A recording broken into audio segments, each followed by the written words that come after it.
gitu. Nah sekarang anak saya masih di Auckland, anak-anak masih sekarang udah di Indonesia semua sama ibunya.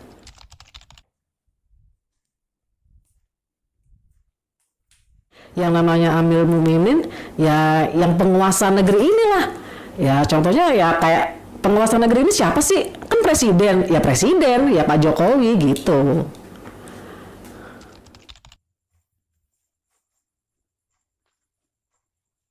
Nah, itu kalau dulu ya, saya waktu dengar cerita itu kan ya namanya zaman dulu ya. Katanya tuh Bapak Amir sakti. Terus dia itu katanya bisa, kalau orang itu kan misalnya nih bisa jatuhin kelapa gitu kan. Nah, kalau Bapak Amir tuh enggak katanya. Udah bisa jatuhin kelapa, terus bisa naikin lagi ke tempatnya gitu kan. Terus dia juga ada ceritanya, dia itu katanya waktu digerebek sama polisi katanya gitu. Dia ngumpet di balik pintu, polisinya nggak bisa nemuin dia gitu kan. Kayak bisa ngilang lah gitu. Terus dia ditembak nggak mempan, dibacok nggak mempan. Nah dulu waktu mendengar cerita itu kita kan terkagum-kagum kan, wah ini nih sakti nih Bapak Amir ini kan, dia punya karomah gitu kan. Lah kita kan namanya minim ilmu kan mana ngerti kita karomah itu apaan gitu kan. Kita kan taunya kalau oh sakti nih dia gitu kan. Oh, jadi pokoknya tuh kalau di dalam jamaah kalau yang begitu-begitu tuh bilangnya apa? Oh itu kemurahan dari Allah gitu. Pokoknya kalau kita tuh dapat musibah, oh itu cobaan. Kalau kita senang, oh itu nikmat dari Allah. Kita jangan lupa sama Allah gitu. Pokoknya itu tingkatan Bapak Imam itu pokoknya Allah, Rasul, Bapak Imam dah gitu deh pokoknya. Nah, begitu setelah saya keluar, saya hijrah, ternyata itu nggak ada yang begitu-begituan. Itu semua jin-jinan. Nah, sekarang kita pikir deh coba. Yang lebih konyolnya lagi apa? Semua hadis-hadisnya hilang di beca.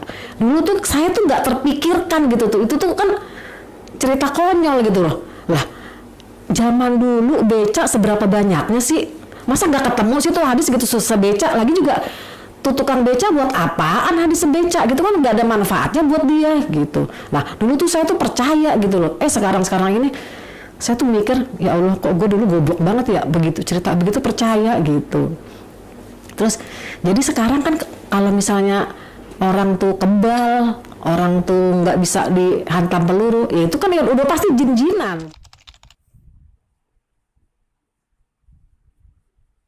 Gimana dalil itu nggak mau kalah sama ijtihad? Ya wong dalil itu jarang-jarang juga didengarkan, ya nggak? Paling juga yang didengarkan apa sih yang kita tahu? Saya ini 40 tahun yang saya tahu dalil jamaah apa coba?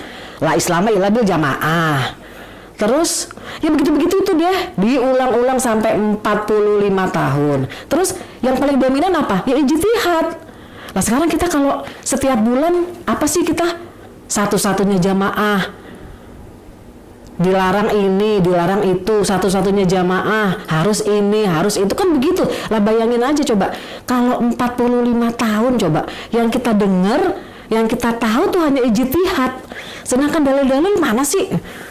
Saya juga nggak tahu. Saya itu ya selama 45 tahun saya tuh mengaji di Islam jamaah, saya tuh nggak tahu yang namanya sirah nabawiyah. Taunya apa saya sirah nabawiyah? Ya karena saya ngaji di YouTube sama Ustaz Holil, Ustaz Firanda, dan Ustaz Sunnah lainnya gitu loh. Selama ini saya tuh nggak, padahal tuh saya senang gitu loh kalau ngedengerin cerita-cerita kenabian, cerita-cerita pahlawan-pahlawan Nabi, kisah Nabi. Selama ini mana sih kita pernah diceritain kisah Nabi ini loh? Nabi itu paling juga cuma sekilas-sekilas doang gitu loh. Yang ada apa coba? Jamaah dilarang ini, jamaah dilarang itu, kan begitu doang. Ya gimana dalil nggak kalah sama ijtihad coba?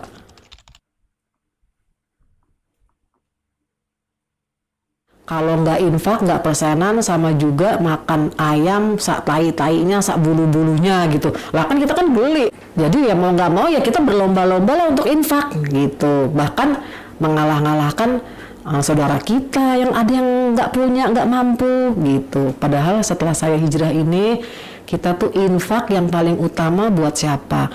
Ya buat keluarga kita dulu atau keluarga kita yang terdekat lah gitu. Terus yang konyolnya apa coba?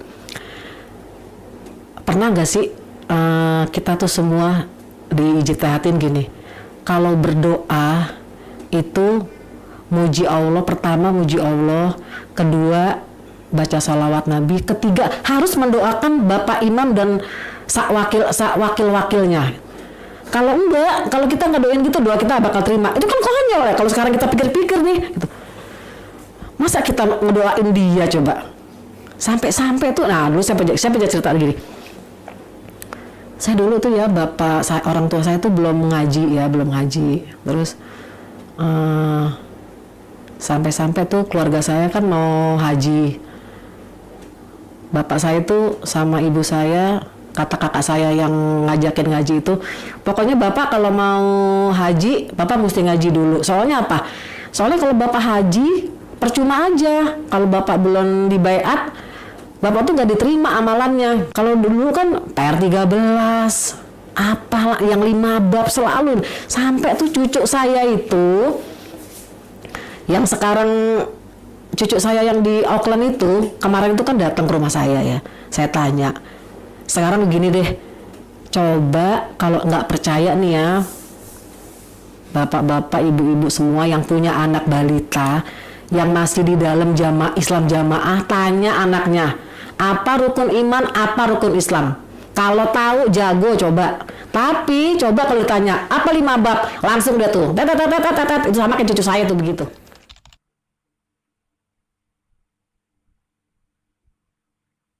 Kalau dulu sih kita senang-senang aja ya ngapir-ngapirin orang. Pokoknya kita tuh sampai-sampai, saya pernah gini ya, saya punya adik ipar ya. Adik ipar saya tuh ibadahnya tuh tekun gitu. Ya, pokoknya kalah deh kita deh yang katanya nih ngaji seminggu 3 kali, ngaji kadang-kadang 4 kali gitu ya. Tapi kita baca Qurannya masih belang bentong, bacaannya. Nah sekarang kita baca Quran aja, mana sih kita yang bener-bener fasih baca Quran? Kan enggak, coba sih. Nah jadi adik ipar saya ini meninggal dalam keadaan sujud. Jadi dia lagi sujud, terus udah nggak bangun-bangun lagi gitu, terus meninggal kan. Nah terus saya cerita sama kakak saya, itu adiknya suami saya itu meninggal loh dalam keadaan sujud. Wah itu insya Allah tuh masuk surga tuh. Tapi apa jawab kakak saya? Ya enggak lah, orang kafir gitu jawabnya. Pokoknya apa-apa yang di luar Islam jamaah tuh udah pokoknya kafir, masuk neraka, udah titik gitu. Nah sampai sekarang pun begitu gitu loh. Nah sekarang ini kan saya hijrah ini, keluar dari Islam jamaah ini kan, kata keluarga saya kan saya murtad, saya masuk neraka gitu. Tahu nerakanya siapa ya, nerakanya dia kali, yang penting bukan nerakanya Allah gitu aja.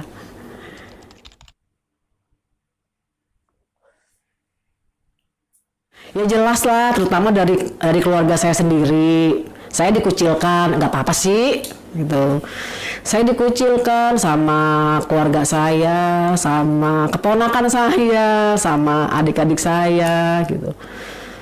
Sama teman-teman saya juga, semua nomor saya diblok sama mereka. Mula-mula sih saya sedih ya, kok gini ya perlakuannya, kok gini ya gitu. Tapi setelah saya pikir-pikir lagi, buat apa saya sedih gitu kan. Orang juga saya nyari makan sendiri, saya nggak juga minta makan sama mereka gitu kan. Terus apalagi setelah saya tuh sering ikut kajian-kajian, kalau kita namanya jamaah itu sendiri, ya kita tetap jamaah gitu loh. Dimanapun kita berada itu, ya kita tetap jamaah walaupun kita sendiri gitu. Daripada kita beramai-ramai gitu kan. Sekarang kita tuh kalau ngaji ngapain sih coba selama di Islam jamaah? Ngaji apa sih? Saya tuh dulu kalau ngaji apa niatnya coba? Selain nyari teman apa? Ngobrol, ketemu teman-teman, gitu kan, ngobrol apa gitu. Seneng aja rame-rame gitu.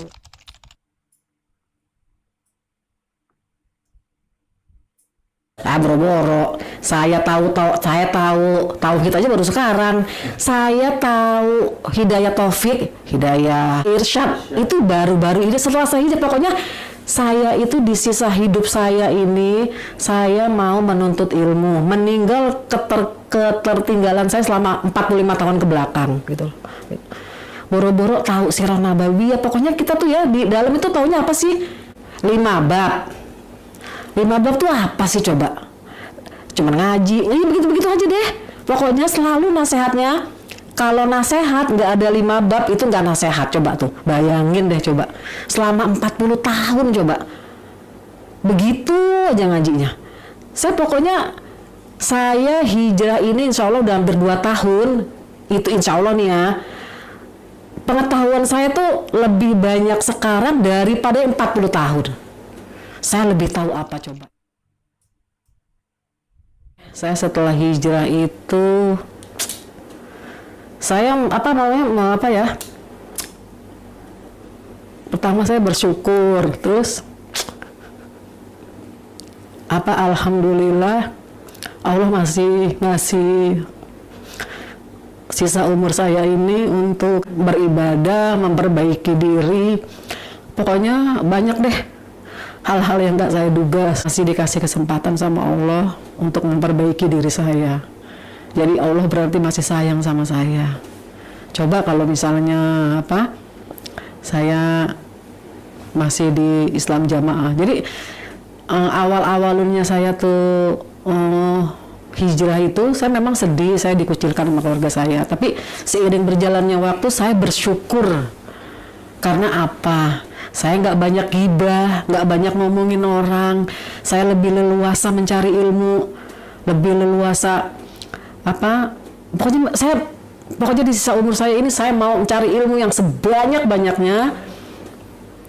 Dan saya insya Allah saya banyak-banyak bersyukur lah saya hijrah ini. Jadi kalau dulu saya tuh kalau sholat tuh gimana ya, saya sih karena Allah juga, tapi tuh beda sama sekarang gitu loh. Kalau dulu tuh ya sholat apa ya, kalau dulu tuh kita tuh pikiran kita gini, jamaah surga nggak jamaah neraka.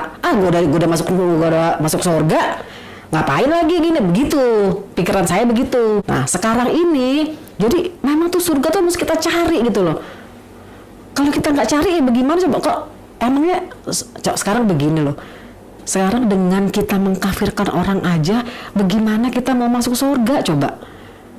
Dikit-dikit kalau kita ngelihat orang ini, orang kafir, berarti nggak masuk neraka gitu. Saya pernah ya dulu gini, ada orang jamaah meninggal gitu ya. Saya kebetulan mau memandikan. Nah, terus jadi itu yang kebetulan yang meninggal tuh istrinya gitu loh. Jadi si bapaknya ini kan sedih gitu kan. Tiba-tiba nih ada salah satu imam desanya ngomong gini, Bapak jangan sedih katanya gitu. Ibu tuh pasti masuk surga. Yakin Bapak Ibu masuk surga. Terus sebetulnya saya mikir, loh kok bisa yakin ya masuk surga gitu.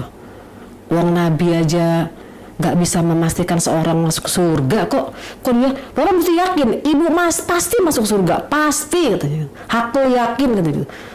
Saya udah mulai mikir-mikir juga gitu, loh kok enak ya gitu. Nah beda sama sekarang. Kalau sekarang saya ibadahnya lebih gimana ya, saya dulu tuh ya nggak ada yang bisa memacu saya untuk sholat rawatib. Saya sholat rawatib aja baru tahu sekarang. Saya dulu nggak tahu sholat rawatib itu apa gitu loh. Saya taunya sholat sunnah sebelum zuhur, sesudah zuhur, sebelum asar gitu. Nggak tahu saya namanya sholat rawatib. Baru saya hijrah ini saya tahu, oh itu namanya sholat rawatib gitu. Jadi yang sekarang inilah yang bisa memicu saya untuk tertib melakukan sholat rawatib. Kalau dulu boro-boro. Saya juga sholat malam juga jarang. Sekarang ini alhamdulillah saya lebih ya pokoknya lebih semangat lah saya ibadahnya, karena untuk mengejar ketinggalan saya yang 40 atau 45 tahun yang lalu. Setelah saya keluar dari sini, ibadah saya, sholat saya itu ternyata tuh agama Islam itu mudah semudah-mudahnya. Sholat kita tuh kalau misalnya kita pergi contohnya ya, kita nggak perlu tuh nyari masjid di mana gitu kan. Sekarang kita kan namanya masjid itu kan sholat di masjid mana aja, sholat tinggal sholat yang ngimamin siapa aja nggak masalah gitu. Pokoknya kita hidup nih mudah, bebas gitu loh. Nggak apa maksudnya nggak mikir-mikir lah gitu, mesti nyari masjid yang ngimamin mesti orang ribet deh pokoknya. Toh buktinya kita juga di Mekah sana yang ngimamin siapa? Kan bukan orang jamaah, dan mereka juga sholatnya juga ngimamin ke situ, ke mana? Ke imamnya Masjidil Haram. Kenapa mereka nggak sholatnya cari imam sendiri kalau misalnya di Masjidil Haram? Ayo, ya kan?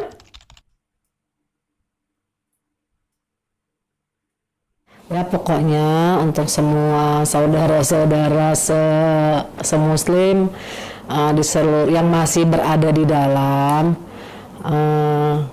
coba belajar mendengarkan, pokoknya belajar deh lebih keinginan tahunya lebih kuat.